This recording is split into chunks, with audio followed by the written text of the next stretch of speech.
Assalamu alaikum. Ina yi makowa fata alkhairi. Me yasa wasu daga cikinmu 'yan Nijar kawai so suke yi gwamnati ta yi musu kadai, amma su ba sa yin komai wanda gwamnati za ta amfana da shi. Me yasa?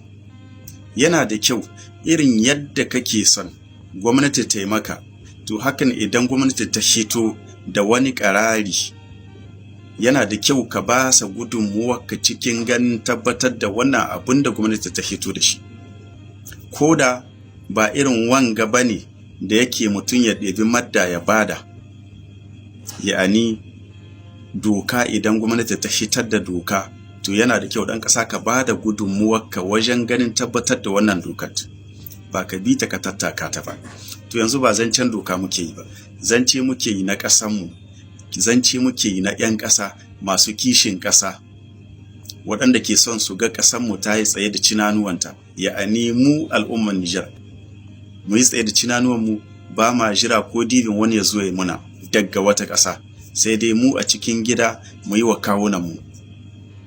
Magana gidauniya ake yi ta ceton ƙasa. Shugaban ƙasanmu ya yi kalami, wanda wannan kalamin nasa mu 'yan ƙasa mun yarda da abin da shugaban ƙasanmu ya faɗa. Waɗansu sun juya kalimar tasa, ba su san wanda Allah ke ma ba, to idan ka ce ka ja da shi, to wallahi kana cikin hasara. Maganar da shugaban ƙasa yi, muka samu waɗansu 'yan siyasa, waɗansu mabiyan kuma 'yan siyasa suka sauya kalamin da shugaban ƙasa yi, tamkat ba su fahimci abin da shugaban ƙasa yake nufi ba. Sun sauya wannan kalimat, nufinsu su kautar da hankalin 'yan ƙasa daga hango abin da ake son 'yan ƙasa su hango na alkhairi. To amma ba su sani ba, sai suka ƙara wannan niyyar tasu, sai ta ƙara tunatar da 'yan ƙasa da kuma hango wancan abin da ake son 'yan ƙasa su hango. Alhamdulillah. To a nan in takaice, dukkan ɗan ƙasa mai kishin ƙasa, mai son kuma ya ga ƙasanmu da mu al'ummar Nijar mun yi tsaye da cinanuwanmu, ga lamba nan ka ɗauka abin da Allah hore maka ka saka. In ka ga dama ka bayyana, in baka ga dama ba kuma ka bari. Ka yi don Allah, ka yi don ƙasa, don ceton ƙasanmu, don ciyar da ƙasanmu da al'ummar ƙasanmu a gaba. Wannan shine fatan alkhairi ga dukkan 'yan Nijar. Kada mu zamo sai dai mu nemi gwamnati ta yi muna, amma mu kasa yi ma gwamnati abunda ana zo a gani. Irin yadda gwamnati take ba sa gudunmuwarta a cikin ƙasa, to mu ma dai 'yan ƙasa kamata mu ba sa gudunmuwarmu a cikin wannan tahiyar ta ceton ƙasa. Haza wassalam. Alhamdulillah wassalatu wassalamu ala nabiyillah wa ba'da. Assalamu alaikum wa rahmatullahi wa barakatuh. Yan uwa, barkanku da yau, barkanku da wannan lokaci. Wannan kira da shugaban ƙasa yi nake son nayi magana a kansa. Muna da ministerori, muna da deputy, muna da directeur généraux, muna da directeur centraux, muna da des officiers du premier ordre, des généraux, des colonels, des colonels majors, ainsi de suite. Anan nake jefa kalubale. Wannan kalubalen kuma zuwa ga president in Fond de solidarité pour la sauvegarde de la patrie, la dame de fer, Barki Jarmakwai. Wannan cotisation in da ya kamata mu rika yi saboda ƙasarmu, da Allah a yi ta en direct dans tous les services, tous les ogradés, les chefs coutumiers, kowa kai tsaye en direct ya ba da tashi cotisation. Wannan abun shi zai galbanizin matasa, wani mai dako ne, wani mai sai da kosai ne, wani mai yin masa ne, wani mahauci ne, wani ɗan kasuwa ne, kowa ya sa hannunsa a aljihu. Wannan ita ce gaskiya ɗaya wadda kowa ya kamata ya ji ta. Assalamu alaikum. Assalamu alaikum wa rahmatullahi wa barakatuh. Yau muna le 12 October 2025, yau dimanche kenan. Ɗan uwa, zan zo in sha hankalin mutum biyu. Idan na ce mutum biyu, ba ina nuhin mutum biyu a zahiri ba, wane da wane, a'a. Kamar in na ce mutum biyu ina ja hankalinsu, su ne bisa ga gwagwarmaya. na farko mutanen da suke hakewa da gwagwarmaya ta son shugaban ƙasa mai daraja Abdurrahman Chani suke zagin Bazoum, to su ba masoya Chani bane ba, kuma sannan su ba 'yan gwagwarmaya bane ba. Na farko zagin da za su yi ma Chani zagin da za su yi ma Bazoum zai sa wasu ma magoya Bazoum su zagi Chani, kina kamar sun ja ma Chani zagi, kamar yadda muka gani suna zagin shugabannin Najeriya, suna zagin 'yan Najeriya, su kuma 'yan Najeriya sai su zagi shugaban ƙasar mu gaba ɗaya. Kena su ba masoya shugaban ƙasa ne ba, sannan kuma su ba 'yan gwagwarmaya bane ba. Sannan hote na biyu su ne waɗanda suke hakewa da son Bazoum, amma sai suna zagin Chani, suna yin wani ɓatanci ga Chani. To na farko su ba masoya Bazoum bane ba, saboda wannan abu da suke ma Chani shi zai sa su ma masoya Chani su zo su zage masoya, har su yi hoton tsohon shugaban ƙasa su yi ta zagi ne, har su jama shi Bazoum zagi. Kena dukkan su laide ba masoya wannan shugabanni bane ba, kuma sannan ba 'yan gwagwarmaya bane ba.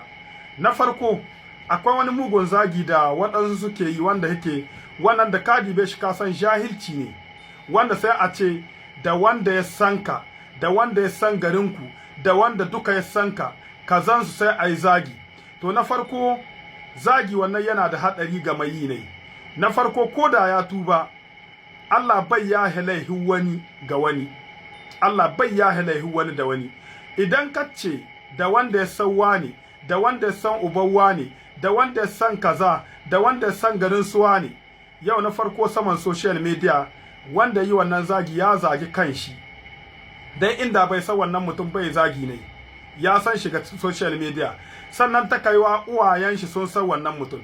Sannan bari in ba mu misali, jariri aka aihuwa kakin sati, masu zuwa ganin biki da wanda za su zo a zo su ga jariri, kaga daga ciki akwai malumma, akwai wane iri, babu irin mutanen da ba, akwai mutane masu daraja wanda sun kasa wannan mutum.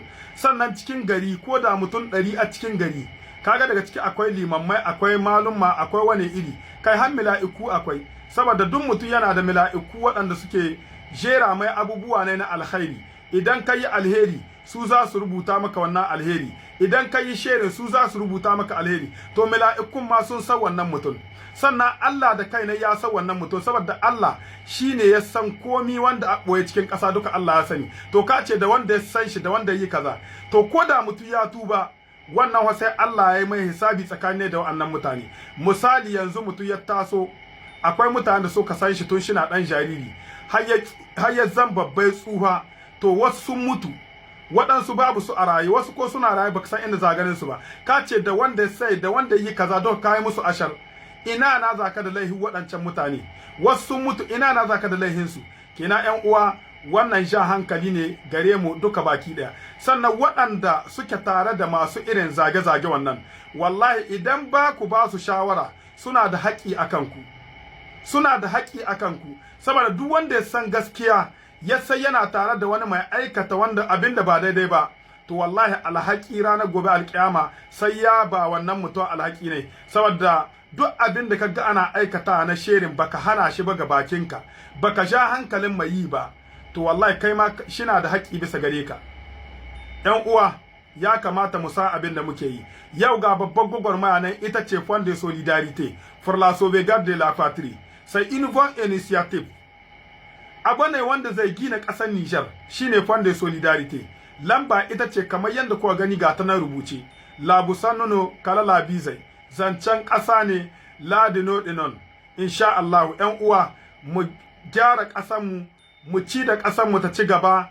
Wannan abubuwa shi zai ka ƙasarmu ta ci gaba. Ku sani duk bashin da ƙasashe suke zuwa suna ci ƙasashen waje, sai an azo musu wasu abubuwan da za su yi wanda dole sai sun ɗauke su. Shi yasa aka kawo mana cikin Afirka homosexual, maɗigo da daudu da abubuwan da bai da kyau, ana kawo mana su da wasu ONG wanda za su ɓata mana addinin mu na musulunci, ƙasar da take da kashi 99 na musulmi.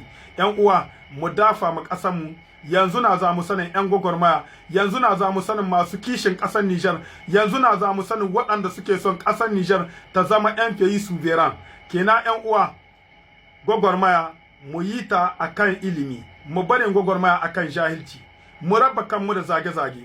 Zagi ba gwagwarmaya bane ba, saboda ko wani kake karewa in dai kana zagi to wallahi bai alfahari da kai. Saboda mi? Saboda kai ba abin alfahari ne ba, saboda kai mai zagi ne, kai fasiki ne. To Allah ya raba mu da irin wannan. Yan uwa, mu tuba mu koma ga Allah. Abubuwan da ake yi ba su da kyau. Allah subhanahu wataala Allah ya sa mu dace. Assalamu alaikum wa rahmatullahi wa barakatuh. Un tribunal obscur de la Banque mondiale basé à Washington s'est permis d'interdire au Niger de commercialiser son uranium au motif que cet uranium appartiendrait exclusivement, prioritairement, au groupe Orano, anciennement Areva, la multinationale française qui pendant plus de 60 ans a pillé et souillé la terre africaine. Je voudrais saluer le gouvernement du Niger qui a fait fi de cette décision de ce tribunal obscur basé à Washington. Je voudrais féliciter son Excellence, le président de la République du Niger, le général d'armée Abdourahmane Tiani, pour avoir envoyé paître ce tribunal scélérat et avoir affirmé, réaffirmé à travers tout son gouvernement à la tête duquel notre frère, le Premier ministre Ali Mohamed Lamine Zaïn, la souveraineté du Niger sur l'uranium nigérien. Puisse l'ensemble des dirigeants africains s'inspirer de l'exemple éclairé et éclairant. L'exemple éclairé et éclairant du Niger qui affirme sa souveraineté sur ses ressources naturelles, sur ses ressources stratégiques. Que partout à travers l'Afrique, l'État redevienne le principal actionnaire pour tout ce qui concerne les ressources naturelles stratégiques telles que l'or, l'uranium, le manganèse, le coltan.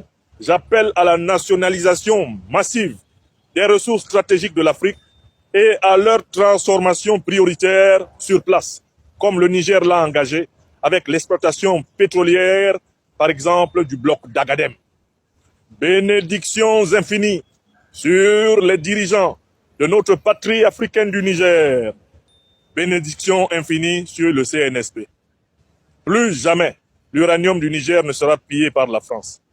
Plus jamais les ressources naturelles du Sahel ne seront livrées à la prédation, à la voracité, à la cupidité, à la méchanceté des terreaux impérialistes. Plus jamais l'Afrique ne vivra sa vie par procuration.